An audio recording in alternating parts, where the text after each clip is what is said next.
President Trump not afraid of China's threats to increase tariffs as Beijing reignites major trade tension with the U.S. and the world, really, with Xi Jinping threatening to collapse the global economy.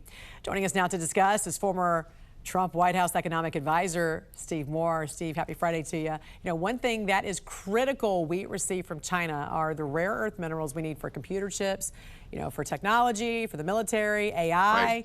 And now China threatening to withhold exports of that. But why are we as a country so reliant on communist China for that anyway? Well, happy Friday to you, Jan. Listen, this is a big issue, and it's been brewing for a long time. And I would really liken this to the situation we faced in the 1970s and 1980s when we were so dependent on OPEC for our oil. And we know what happened then is that these OPEC countries had a knife to the neck of the American economy, and they could throw it into recession by increasing or reducing the amount of oil they let flow to us.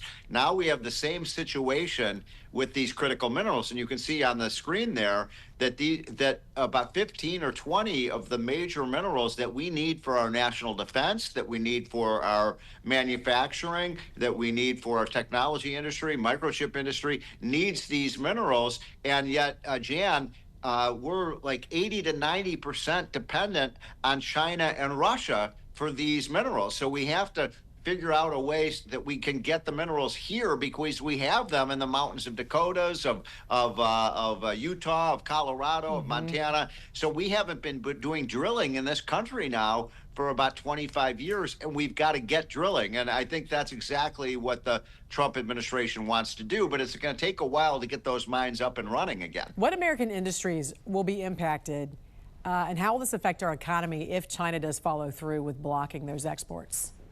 Well, as I mentioned, one of the big ones immediately that would be affected is the microchip industry, and you need these very critical metal minerals to allow those microchips to work. But also advanced manufacturing. Our defense systems are very reliant on these critical minerals as well. And of course, if we want to go back to using nuclear power, which is the hot fuel right now, you need uranium and other minerals. So they're very important to us. And I'm frustrated by this, Jen, because we have the minerals here. Why have we put ourselves into a situation where we have to be dependent on our two enemies, Russia and China? It makes no sense. What's been keeping us from mining our own, and how long would it take when we do, if we do start that process?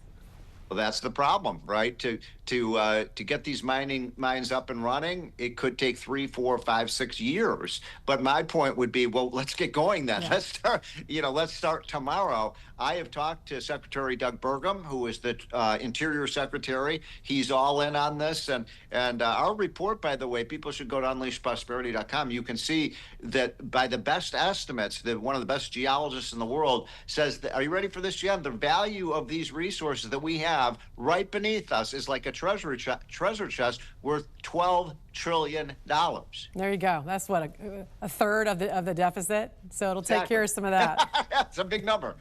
It is a huge number.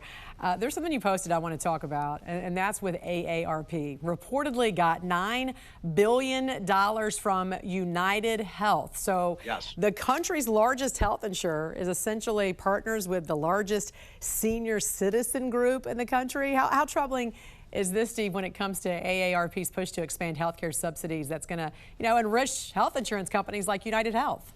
Yeah, what it's telling us is that AARP, which is the largest senior citizens organization, is captive now for money from the biggest health insurance company in the country. And what's happening, this is relevant to what's going on with the government shutdown, because as you know, Jan, the big issue is how much will we expand Medicare and Medicaid. Democrats want to bring back a lot of the cuts that were made. And so I find this to be a big problem. The biggest, I talked about this last week on your show, the biggest advocate and lobbyist for expanding Medicare and Medicaid are the health insurance companies, because they're making all the money off of it. So I'm very nervous about this this kind of golden handshake between the AARP and the health insurance companies. They should be representing seniors, not the health insurance companies. Right. That's exactly right. All right, former White House economic advisor Steve Moore. Great to see you, sir, on a Friday. Have a great weekend.